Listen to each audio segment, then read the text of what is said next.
Hey guys, how you going? Carrying on from this is part 2 of the Finders, FOIA, Freedom of Information. On the 14th of the 6th,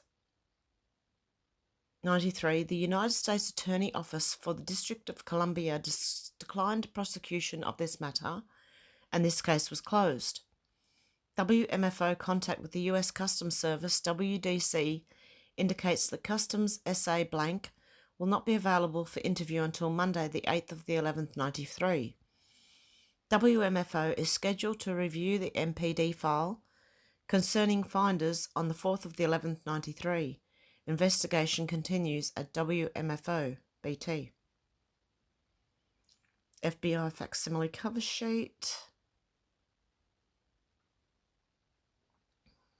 Finders Group, WSTA, Sexual Exploitation of Children, Obstruction of Justice, PI, OO, WMFO. Attached to this memo are copies of Metropolitan Police Department, MPD, investigative file reports of pertinent information obtained during Writer's 4th of the 11th, 93 review of the MPD case jacket on the Finders Group. The MPD case jacket was made available for review by Lieutenant Blank, MPD Intelligence Division, 300 Indiana Avenue, NWWDC.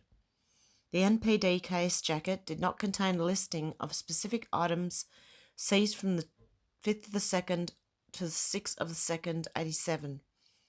Searches of the Finders Group property, 1307 4th Street, NE, and 3918-3920 West Street, and WWDC. In addition, there was no indication of the present status of any items seized at these searches or a listing of personnel present at the searches. Lieutenant Blank indicated that the MPD investigating detective for this case was Detective Blank, presently Blank. Lieutenant Blank opined that Detective Blank could answer questions concerning the specifics of this search. There's a lot of blanks going on here. Synopsis. This report deals with the entire investigation concerning a group of subjects who call themselves the Finders. This document will explain the involvement of the Metropolitan Police Department and various agencies involved and the action taken during the course of this instant investigation. All of the following information is still of a sensitive nature and should not be disseminated outside of this unit. Source information. In December of 1986, Blank called the Intelligence Division and reported that she had information concerning a cult operating in the District of Columbia. Blank was advised that Detective Blank of this office handled cult investigations and was currently out of town but would contact her after his return. Blank was contacted in late December by Detective Blank by telephone, and Blank advised she wished to be interviewed concerning this cult. Detective Blank and Detective Blank of the Maryland Park Police, because Blank stated a section of this cult was operating in Maryland, interviewed Blank at her residence in Blank, stated that a group of individuals were trying to introduce her to a cult and explained the nature and circumstances of this cult. CROT were committing no criminal offences, and the police department would... CROT, dated the 18th of the 12th, 86, Blank was advised that although this group was unusual, they were committing no criminal offences and the police department would only be interested if this group was involved in criminal activities. In January 1987, Blank again contacted Detective Blank and stated that some of the members were interested in exploring Satanism. Detective Blank again advised Blank that although Satanists are not criminals, Detective Blank was interested in ascertaining what activity this group was involved in and asked Blank to call Detective Blank if additional information became available. Law enforcement information.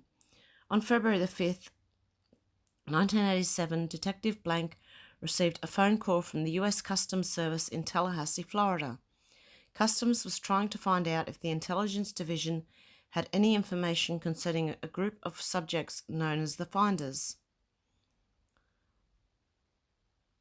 The Customs representative stated that 6 children had been located in Florida, along with 2 men, that the children were dirty, unkept, insect-bitten, underfed, and possibly sexually abused. U.S. Customs stated that they had tried to contact representatives of the Finders at blank without success, and they feared that other children were being abused at that address and were unsure if the children had been kidnapped from their parents. Detective Blank was put in contact with Investigation Blank and Blank of the Tallahassee Police, who were with Investigation Blank, who were the lead investigators in the case. Sorry, guys. It's hard with all the blanks in there. Blank told Blank that children were recovered in Tallahassee, Florida, after a call to police stating that 6 children being kept in the back of a van near a Florida park.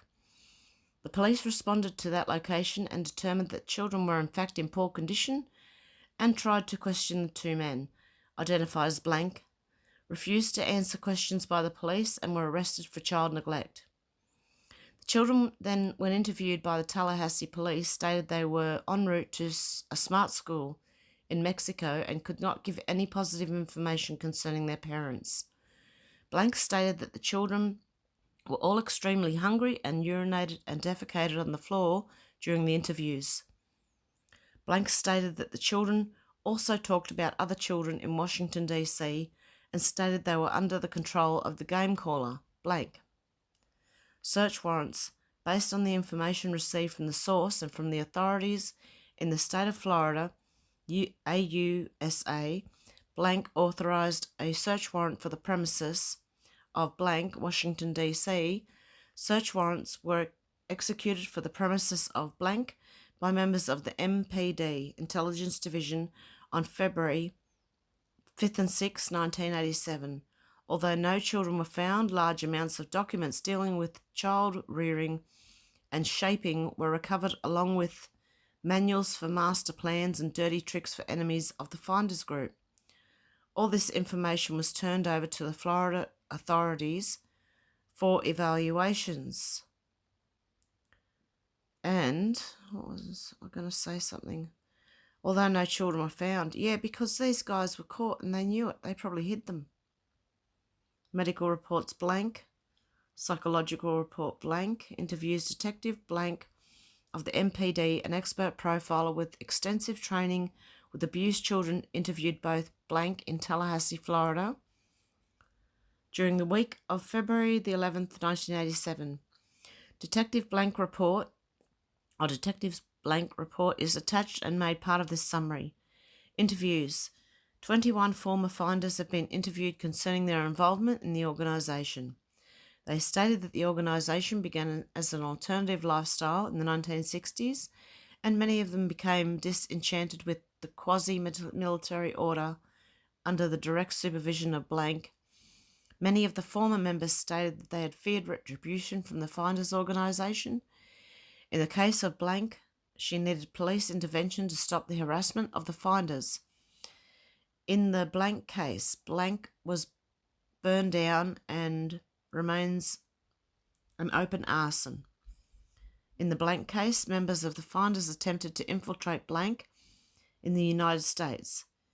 In general, all members of the Finders who had left the group felt that harm would come to them if they spoke out against Blank or his organisation.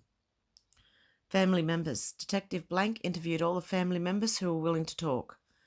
Specifically, they all stated that Blank had brainwashed their children and prevented any contact with either their children or grandchildren. Members of the Finders, according to family members, would stop any contact by sending letters describing explicit sexual acts involving current members, including photographs and drawings. In the Blank case, members of the Finders attempted to take over the Blank family residence and force Blank out of her home. Virginia State Investigation. Special Agent Blank of the Virginia State Police stated that his organisation executed search warrants at the Finders farm in Madison County, Virginia, stated that this group appeared to be a survivalist organization with attempts to take over the city government in Culpeper, Virginia. During Virginia State's investigation, information was revealed that bodies were buried on the farm at the Nethers, but excavation revealed nothing. However, cages were discovered on the premises that witnesses revealed were used to keep children during their visits to the farm. Is this the farm they're talking about? The farm? FBI investigation. The FBI had contact with the finders since 1971, including a recent report dealing with the CIA involvement with at least one of the members of the finders, passing information overseas concerning activity of the Central Intelligence Agency. When it became apparent that no federal laws were violated, the FBI vacated the investigation. Central Intelligence Agency investigation. Although the CIA claims their only involvement was that blank was a former employee of the agency, they stated they were monitoring this investigation from the beginning. Okay, so someone from the CIA is involved in this agency. Summary.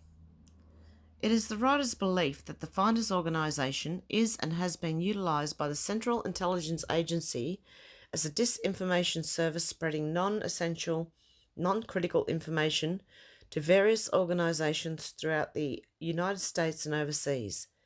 This group, to the most part, is made up of over-educated non-achievers who lack the inborn initiative to succeed on their own. Therefore, they fell in with a charismatic leader who gave them direction and self-importance. To the most part, this organisation individually is harmless. However, when directed and monitored by a controlling factor, they are capable of destructive and illegal activities. As in any cult structure, the main drive is for the group and individual values and ideology is lost. Therefore, when a member is asked to perform a task that heretofore may have been objectionable, he or she performs this mission for the good of the group. As to the abuse of the children, I do not think the child abuse was a planned tactic of this group, but as in any cross-section of society, sick and demented subjects belong to a cult as well. I do believe that the shaping of the children is a planned experiment of this group, as in the case of the Nazis, they strove for a perfect society, thereby in their own way tried to form a group of children and ultimately adults that did not suffer from the ills of normal society, but took only the benefits that afforded them perfection. Lastly, I do not feel that the finders have disbanded as reported by their leaders, as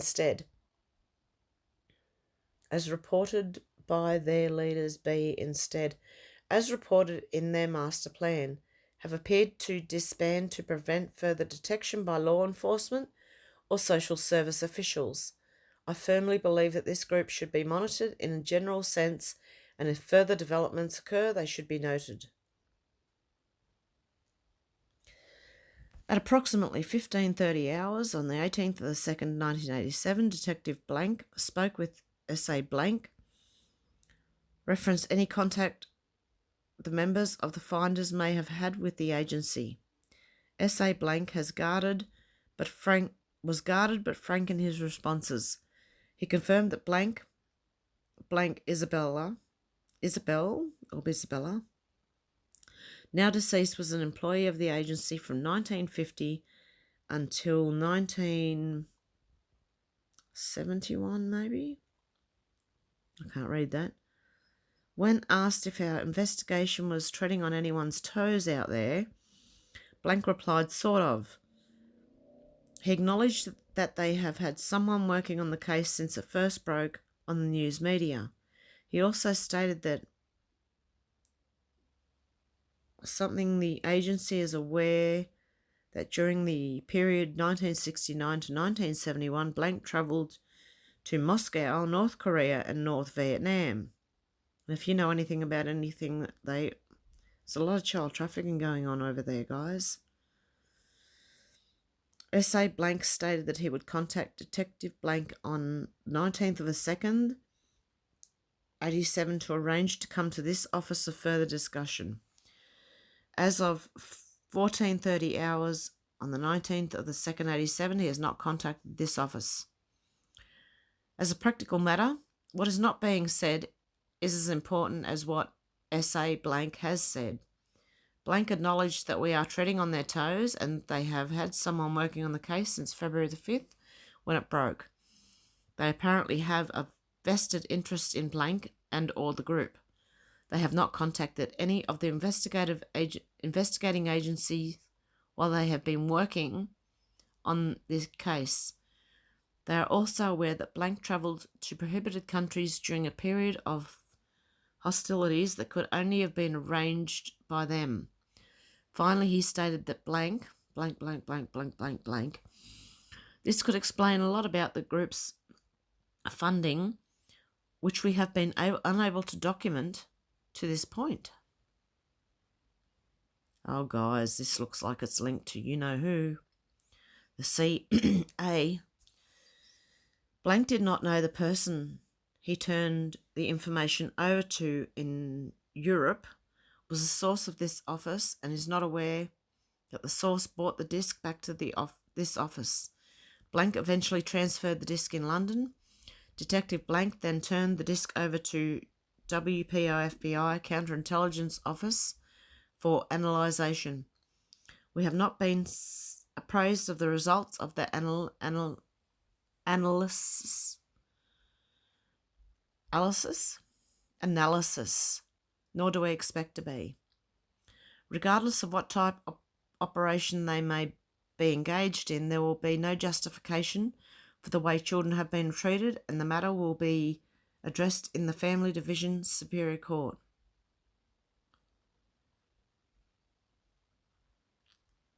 And that's another conduct Lexus for references. No. Oh, great. I'll keep touching. Oh, the wrong piece. Okay, Savannah Information Technology Centre Investigative Information Services, subject blank. Attached to copies of Investigative Information Services, printouts setting forth results of inquiries conducted by Investigative Information Services. Also attached are 2 copies of an accomplishment reply form. It is requested that you record the Investigative Information Services accomplishments on this form, return 1 copy to the Investigative Information Services, and maintain 1 copy together with the computer printouts as a serial in your case file. Set forth below is a brief synopsis of results of inquiries. Blank is utilised by the subject. Property data and tax assessor info is attached. All other searches were negative. Should additional contact be necessary, this request was handled by analyst blank, telephone blank. Copy forwarded blank. A lot of blanks going on. No record found. Holidays. TRW, Social Search, FBI, Savannah Public Source Information Group. Not to be used for credit granting. Okay, it's a pretty useless page. Another useless page. Sorry, guys. I'm just trying to find the information. End of network trace, copyright, TransUnion Corporation. What were they doing? Social Security number trace. Okay. So these were investigations. More holidays, end of report.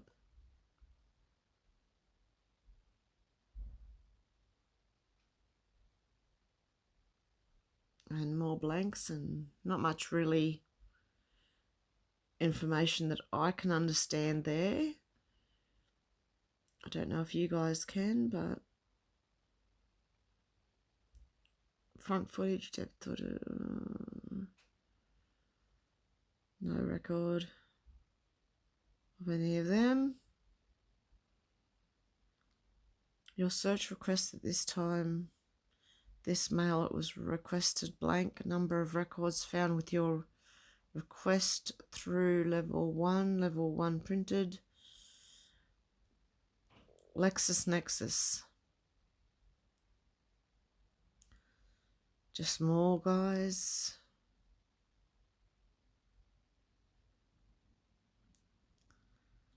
LexisNexis with more. Warehouse, multi-story, with nothing written on it. Oh, these were the ones that were sent for them to fill out, were they? Finders Group, trade name, cancelled 3rd of the 1st, 86. Finders Group, trade name, not available. Cancelled on 22nd of the 2nd, 91. History, transaction cancelled by operation of law. Letter renewal notice mailed.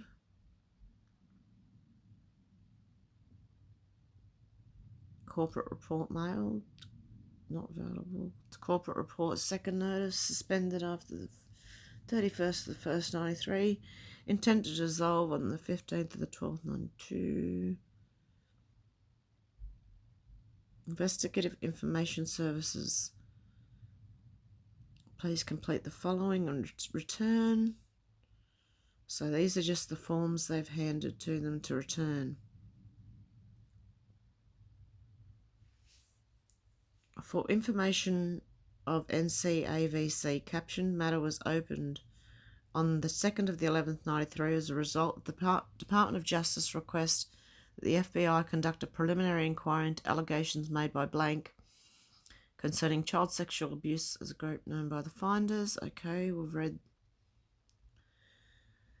blank with US Congressman, Rose, Florida. Yes, we've read that. I kept saying there was no child abuse. Okay.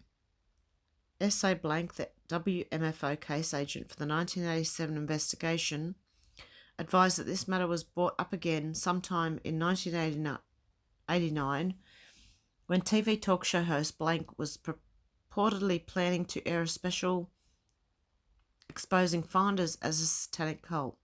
S.A. Blank provided SSA Blank of NCAVC Quantico with information concerning this investigation. S.A. Blank advised that when the television special aired, there was no response to finders. Leeds Training Division, NCAVC at Quantico, VA, review records concerning the finders at Quantico and advise FBI HQ and WMFO of any references to finders, specifically addressing their current status and location if known. Additionally, review all references to finders and the U.S. intelligence community in an attempt to determine if any correlation exists.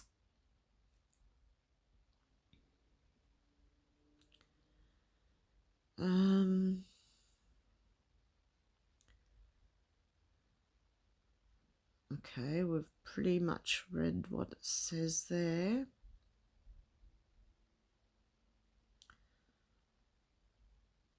Yep, we've read that bit. Okay.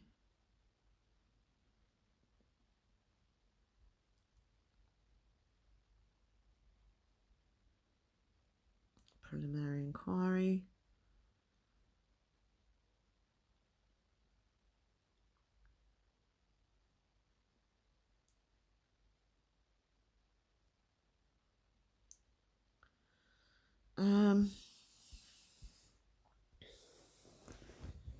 Tallahassee, Florida Police Department review their investigative files concerning the finders, ascertain the status of any physical evidence maintained by the TPD, and determine if any outside agency, notably the US intelligence community, attempted to influence the outcome of their investigation. Yes, because I think the CIA were involved in this, guys.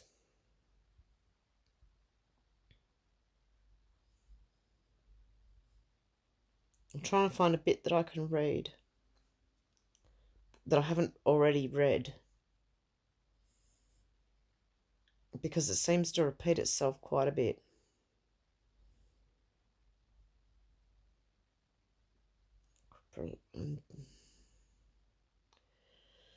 It's the same thing over and over.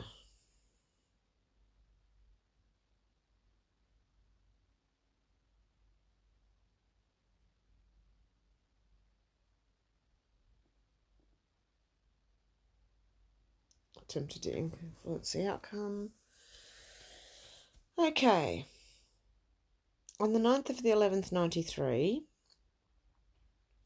SSA blank Olia FBI HQ was telephonically contacted re the status of his efforts to have both blank US State Department query re the finders. Blank had previously been requested by SSA blank VCU CID to handle the inquiries on a headquarters level. Blank advised he was drafting a letter for approval by the VCU, which would be sent to the respective agencies. He further advised that Blank was assisting him with this effort. SSA Blank was requested to advise WMFO of the results of his efforts as soon as possible. On the 9th of the 11th, 93, SSA Blank advised that he was handling the review of any FCI files at FBI HQ and would advise WMFO of the results. And what else have we got here? Still the same stuff. Finders group, blah, blah, blah, blah, blah. Concerning child abuse at the finders and what role, intelligence community. To date, WMFO has conducted the following investigation into caption matter. The WMFO case file on the finders was reviewed and summarised for FBI HQ in reference WMFO 6th of the 11th 93 teletype. The Washington Metropolitan Police Department MPD case file was reviewed by WMFO on the 4th of the 11th 93. Copies were made of significant documents and sent to FBI HQ via facsimile on the 5th of the 11th 93. On the 9th of the 11th 93, a photocopy of the entire MPD file was obtained and handed to FBI HQ. WMFO interviewed FBI SA blank respective case agents for 1987 finders investigations on the 5th of the 11th 93. FD 302S reflecting these interviews was sent to FBI HQ via facsimile on the 8th of the 11th 93 and 12th of the 11th 93. WMFO has not yet interviewed Customs SA blank per instructions of FBI HQ, but is prepared to do so upon FBI HQ authorization. WMFO has set forth leads for the Behavioural Science Unit to review its records for references to the finders, and for Miami to review local police records for same. WMFO is awaiting the results of OLIA SSA blank efforts to identify any pertinent files at either blank, the US State Department. If positive, the WMFO review of any identified files will be conducted as soon as arrangements are made.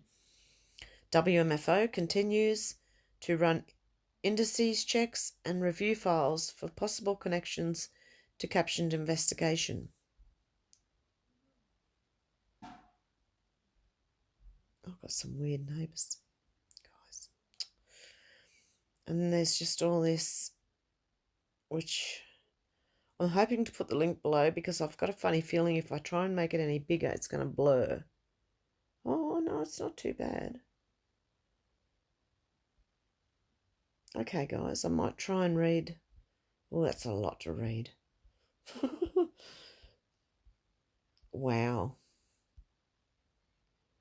In search of the finders. Until February 1987, the finders were invisible to all but a few friends, relatives, neighbours, police, and intelligence buffs. The finders liked it like that. Even those familiar with the group of 20 adults and 6 children had different notions of what the members were up to. Oh no, I'm not going to be able to read that. If you look down below, it gets really blurry.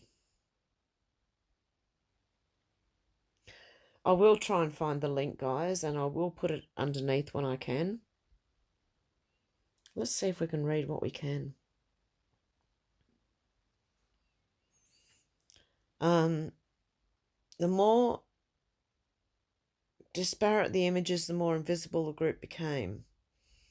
It's camouflage theory. If your foe can't discern your edges, you make a poor target. Friends of the finders described them as 60s throwbacks who lived communally, ascribed to Eastern philosophies, played elaborate games using the globe as their board, and raised their children creatively. Relatives branded them a cult and charged that they were pawns of their leader, Marion Petty Jr., aka the Game Caller. The student, the stroller or scroller? Police followed leads alleging the group was satanic and used the children in rituals. Intelligence buffs believed the technology-savvy bunch was made up of spooks. Neighbours of the finders' homes in DC and rural Virginia tagged them as plain weird. How else to explain perpetually shuttered windows, a rooftop something too, and adults outfitted in dress clothes, ambling outdoors with buck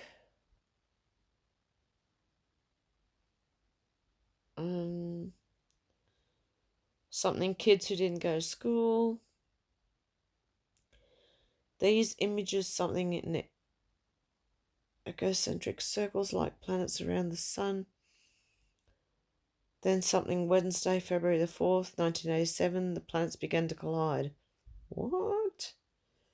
Shortly before 5 o'clock that afternoon, a woman who lived next to Myers Park in Tallahassee, Florida, called police to report an odd sight.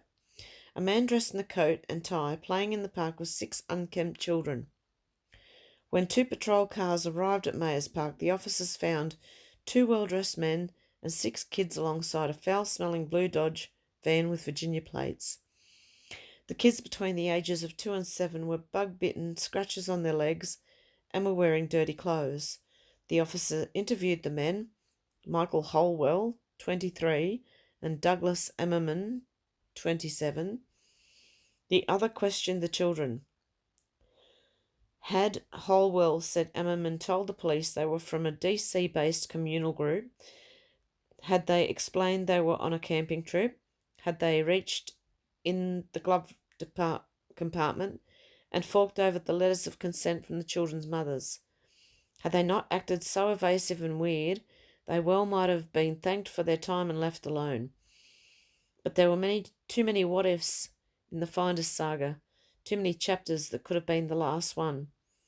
Instead, what happened in this? Holwell and Ammerman were arrested on misdemeanor child abuse charges. Within a day, the national news rocket took off, fueled with the worst kind of off-the-record innuendo, misleading court documents, and wide-eyed pronouncements from officials working the case. If you believed the reports, Holwell and Ammerman were satanic DC cultists that swiped children from their parents, sexually abused them, and peddled kiddie porn across the globe. The Washington Post ran a page one stories 3 days in a row. Washington TV stations dispatched reporters to Tallahassee to broadcast live remotes. The Miami Herald quoted parents of finders wondering if the group was going to pull a mass suicide, a la Jonestown. The State New York Times report that some have described the finders as a bizarre cult of devil worshippers Everyone got in on the act. There were stories by Rita Brava, Connie Chung, Larry King, CNN, even the BBC.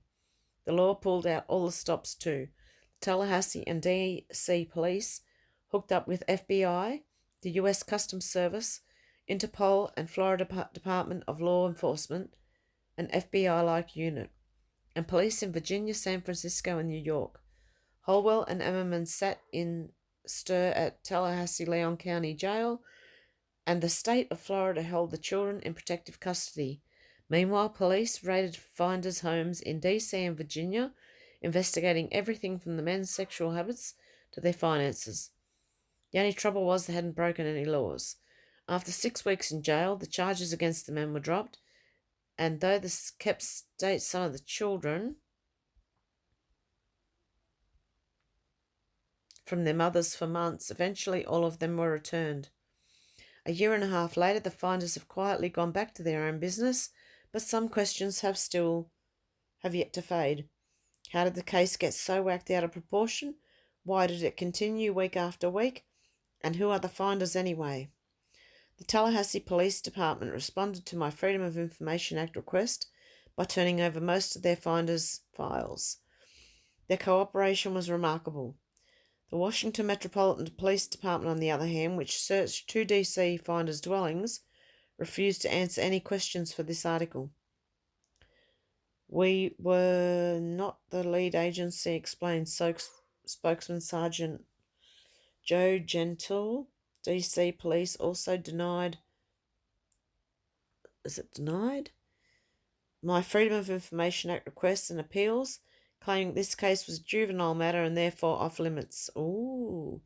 Officer Judy Sokoki, one of the arresting officers, guides her patrol car between stands of oaks to a patch of dirt at Tallahassee's Myers Park. As her headlights illuminated webs of Spanish moss hanging from the tree, she tells the story of the arrest. Sokoki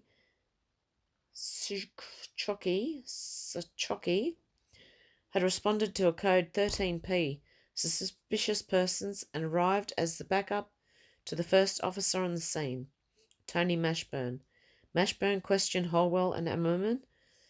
Sachuki interviewed the 4 boys and 2 girls in the Dodge van. They were scared of us, which is not unusual for kids, says Sashoki. My first impression was that they were dirty, but I would not say they were unusually dirty for kids, she says. The van smelt like urine, and there were blankets all over the back. They definitely were sleeping in the van. I asked the kids where they were from, why they were here, where they were going. Mary was the one who was talking. She was real talkative. Mary 7 said they were from Washington, and she recited their Glover Park address and phone number. She gave all the kids' names and their ages: Max Livingston, 6, Benjamin Franklin, 4, Honeybee, 3, John Paul Pope, her brother, 2, and BB, 2. What do these names sound like to you guys? Benjamin Franklin, Honeybee, John Paul Pope, and BB? They didn't go to school, though they had been taught how to read and how to play games. One of the 2 men was her daddy, Mary said, but they hadn't seen their mummies since before Christmas, which the finders don't celebrate. She explained that they have lots of mummies and daddies, and that the adults do what the game caller says. Right now they're being weaned from their mummies and just going different places, sleeping in campgrounds. I was worried about the kids being kidnapped, says Sachuki. For her to tell me that they were being weaned was odd. After questioning the kids for 20 minutes, Sachuki compared notes with Mashburn. Ammerman and Holwell had told Mashburn they were DC teachers en route to Mexico, where they were going to start a school for brilliant children. The kids' parents, they said, were back in Washington. Then Ammerman became evasive, refusing to claim any of the kids as his own, and Holwell clammed up entirely. I'm not sure what's going on, Mashburn told Sashoki. They radioed their higher-ups.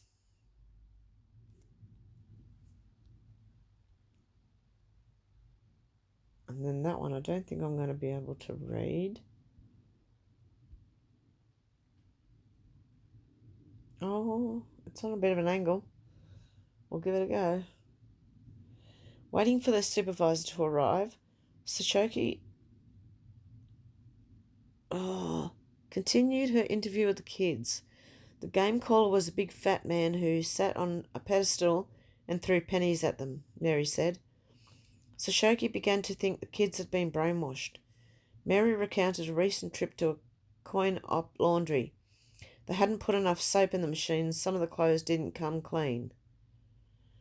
They said they received food in reward for work, lived on a diet of raw vegetables and fruit, and hadn't eaten since morning. As they talked, Mary took oranges and bananas from a box in the van and peeled them for the other kids. Stuff like that made me wonder if the men were taking care of the kids properly, even if they weren't being kidnapped, says Sashoki. Florida child abuse laws make it a misdemeanor to deprive children of food, clothing, shelter, or medical care, or to cause them mental injury. On arrival, Sashoki and Massburn's supervisor decided, if nothing else, these laws had been broken, and he told the officers to arrest the men. Sashoki didn't put up any argument. There was no way I was going to let these men continue with the kids if I could help it, she said.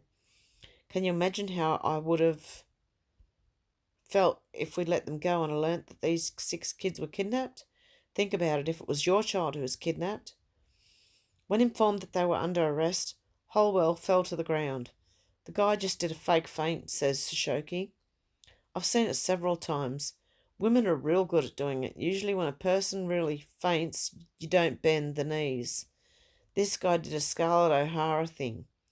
I checked him. I looked at his eyes to make sure he wasn't diabetic or something. I said, get up, I know you're faking this mess. And he wouldn't get up. It was like a child playing, like when you go in to check if they're asleep at night. A few teenagers hanging out in the park noticed the commotion and fetched their home video cameras to tape the arrest.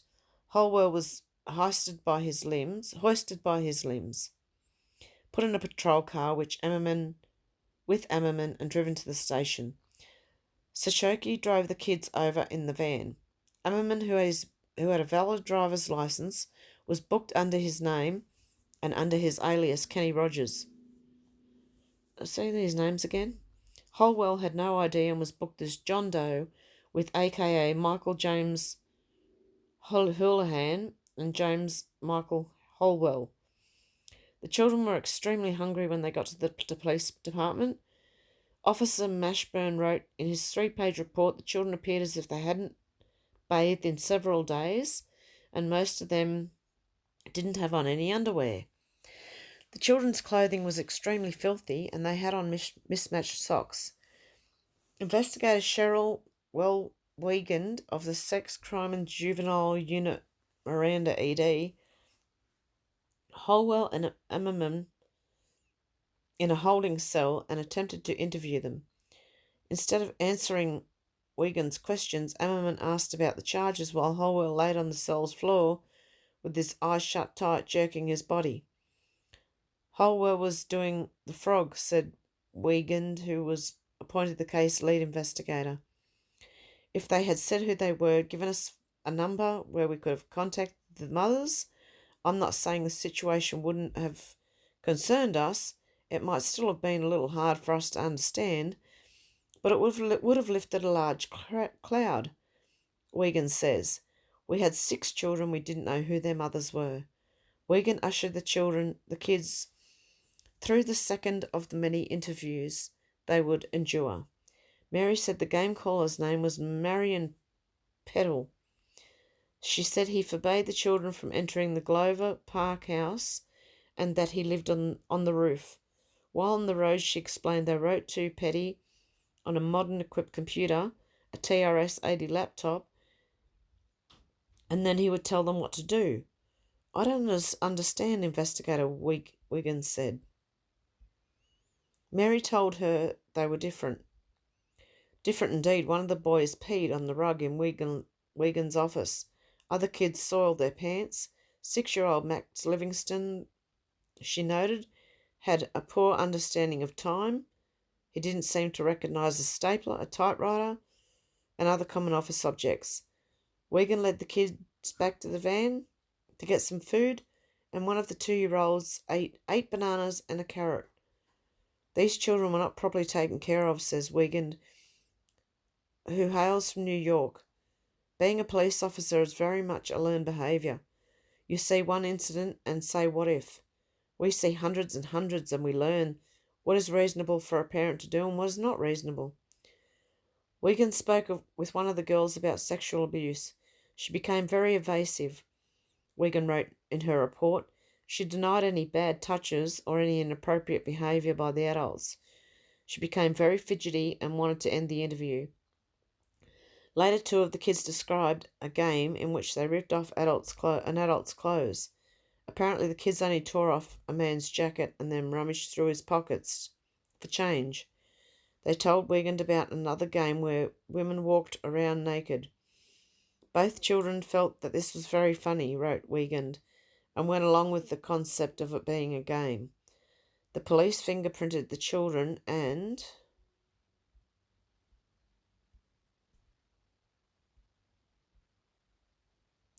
took their mugshots after agents from Florida's Department of Health and Rehabilitative Services, HRS, arrived to place the kids in protective custody.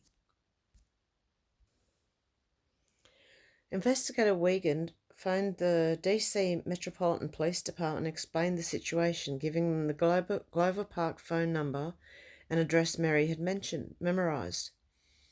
DC police reported back to Wiegand, saying they had researched an answering machine with a weird message on it, some kind of biblical passage. DC said it was going to send a cruiser by the house. Tallahassee didn't hear from DC until the next day. As finders travel the country and the world, they communicate with fellow members via electronic mailboxes such as MCI Mail. No matter where they are, they can receive or transmit a message with a touch tone phone, a computer, a modem, and the mailbox password. The day after Tallahassee police arrested Anneman and Holwell, a finder named SS Stuart Silverstone, they typically use their initials when corresponding, sent a priority report to BM Bob Mayer. The sequence of events started here when I returned to W Street, the Glover Park home. Last night around 10 p.m. to a waiting Metropolitan Police Officer Smith of the 2nd District HQ. SS reports reads, Officer Smith told SS that 3 kids were found in Tallahassee living in a van and the police thought one of the mothers lived at this address. The officer asked my name, which I gave, whether this was a school, no, and that was about it, wrote SS. I offered to make some calls to try to locate the mother. SS checked the answering machine and listened to a message left by the DC police. A few minutes later, the phone rang. It was an official from Florida HRS explaining that they had 6 kids and that the juvenile court would be holding a custody hearing in the next morning. He asked me if I knew where the mothers were, and I said I would try to find out. He asked if this was a school, and I said no, it was a private residence. He would not tell me more, such as the names of the men being held and charges. On Thursday, the day after the arrest, the juvenile court granted HRS temporary custody of the children. The criminal court set bond of $100,000 each for the misdemeanor child abuse charges levelled against Ammerman and Holwell. SS called investigator Wiegand using the name Steve Lerner and told her he was trying to help put the mothers in touch with her. Wiegand explained the particulars of the case. Would the mothers get their kids if they showed up, he asked. Not necessarily, Wiegand said. It was a very routine sort of investigation, said Officer Scott Hunt, who was the Tallahassee Police Department's spokesman at the time. Hunt phoned the press Wednesday night and briefed them. But on Thursday, the only mention of the arrest was in a small story in the local paper, the Tallahassee Democrat.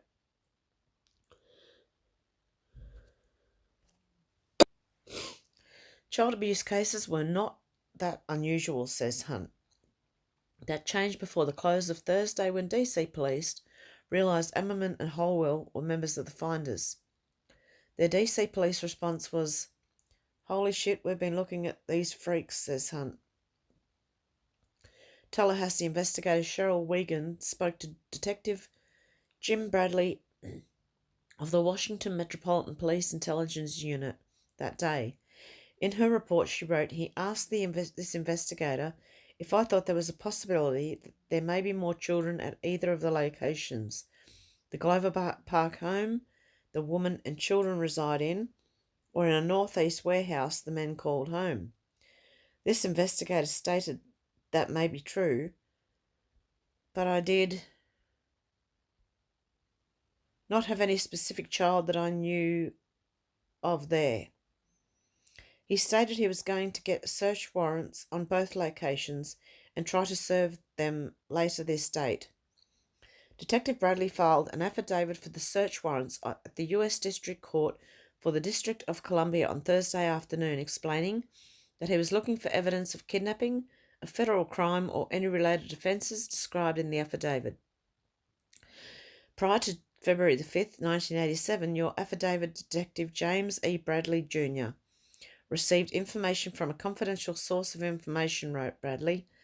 This source stated that a group of subjects calling themselves the Finder, a Sikh cult, were conducting brainwashing techniques at the above described two locations in the District of Columbia. The source stated that the members of the cult attempted on numerous occasions to introduce it into the cult by promising financial rewards and sexual gratification. The source stated that children are used in rituals by the members of the cult. The source stated that it had never personally observed the children being abused, but that it had conversations with grandparents of the children who feared for the safety of the children. The source further stated that during the latter part of December 1986, it personally had conversations with one of the cult members identified as Alan Schoen, wanted it to explore Satanism with the members of the cult. Judge Jean Dwyer approved the warrants shortly after 4 p.m. Bradley's affidavit became the fount of much of the sensational reporting that followed. Ex-Finder Paula Arico, mother of Mary and John Paul Pope, and formerly Holwell's wife, says Bradley's confidential source is a woman who had a brief affair with a group member. Two independent sources confirmed this. In the affidavit, Bradley summarised what he had learned from the Tallahassee police and wrote, "Lastly, the source of this investigation told your affiant that the information concerning this cult is kept in computers stored in the addresses listed in this affidavit."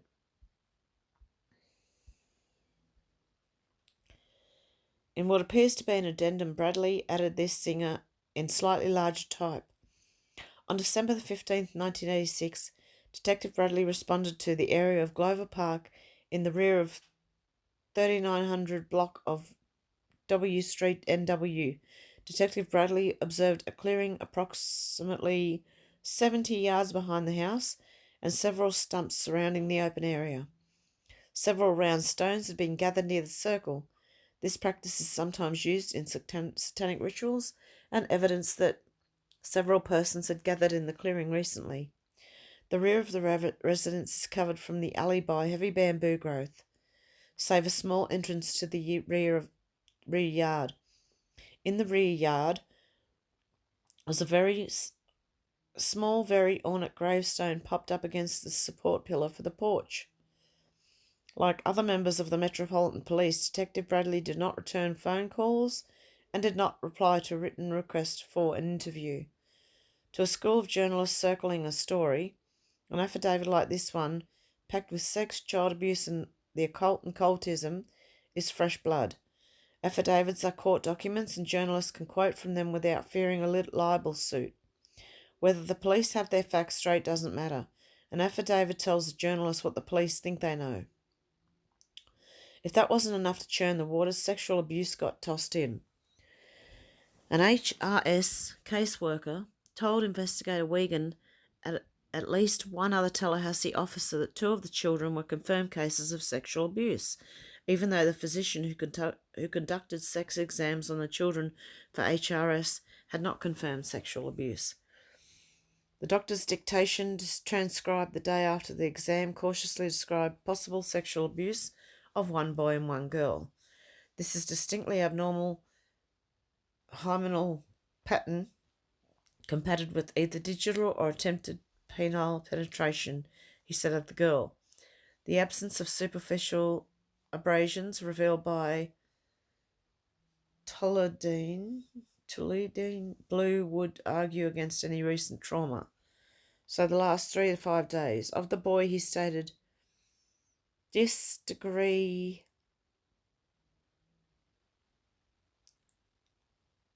something bianal sphincter laxity should prompt questioning in the area of anal digital penetration. Poor kids.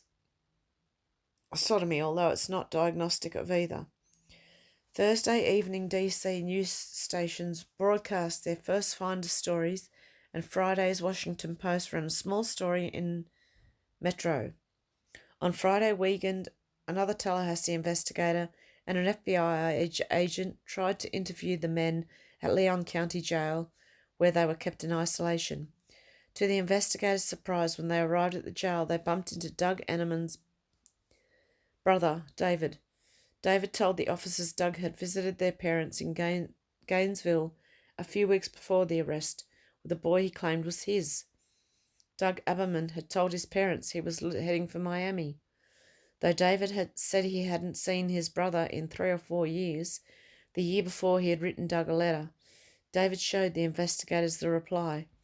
It wasn't from Doug, it was from Stuart Silverstone, SS, and printed on the letterhead of Gung Ho Traders, 1307 4th Street, NE. The address of the finder's warehouse. Silverstone's letter said Doug had left for China with a Dr. Gung Ho just before the postman delivered David's letter. David Ammerman also showed investigators a letter addressed to their mother, signed by the 3 wives of Gung Ho. The letter reads, "This is to testify that your son Douglas, aka Ernest Angel, Bedison, Danny Prepper, Kenny Rogers, is a true master of the art of fucking. The shape of his cock is unique, and he is truly an artist at using it to give us the most pleasure." What? This is sick. The depth, the width, the height, no other man touches us in this way. Oh my God. His hands have magic as they stroke our slender limbs and moist pussies. Words cannot describe the tender passion that Douglas brings to our orgastic pleasures. Oh, Mrs. Ammerman, we cannot thank you enough for having raised such great stud. Oh, just think, if he'd never left home, we'd never have known the ecstasy of his... Thank God I can't read it. Ammerman refused to speak. That nearly made me sick. With the investigators, his visiting brother. Howell, however, offered some basic information and asked about the children. Had they been seen by a doctor? Was anything found? Where were they? The investigators told him the kids were in protective custody and not in need of immediate medical attention. Friday was also the day the reporters from the Post and local TV stations got their hands on the affidavit, just in time to photograph and videotape the raid at the finder's warehouse. At a press conference in Tallahassee, Scott Hunt revealed that physical examinations showed sexual abuse to one of the children. The Washington TV stations went wild. Take WUSA TV, for example, DC's CBS affiliate. They broadcasted the arrest footage shot by the teens. Bob Strickland appeared live from Tallahassee. melodramatic. Mike Bock- Bockman, Buckman, citing police sources, reported that the finders had worldwide connections, used sex and children to obtain power and money, and had two bank accounts with over $100,000 in each one. The Glover Park residence was a breeding house where women exercised great control. The children in custody were like shells, zombie-like. In the searches of the finders' two DC addresses, police recovered computers, data disks, software, diaries, and other personal papers. Police also seized photos they said showed children taking part in animal bloodletting ceremonies. One photo supposedly showed children in chains. If you missed it on TV, there it was on page 1 of the Saturday Post, in 2 stories above the fold, complete with police mugshots of the kids in Tallahassee. Officials described cult rituals in child abuse case. One Post story was headlined, Customs officials said they were looking into whether a child pornography operation was being conducted, the article said. Adding to the intrigue, past reporters noted that photos of naked children were visible through a bag carried from the warehouse during the raid. In TV footage of the raid, one of the articles, authors can be seen scribbling madly as she peers through a jam-packed plastic bag a cop hauls away.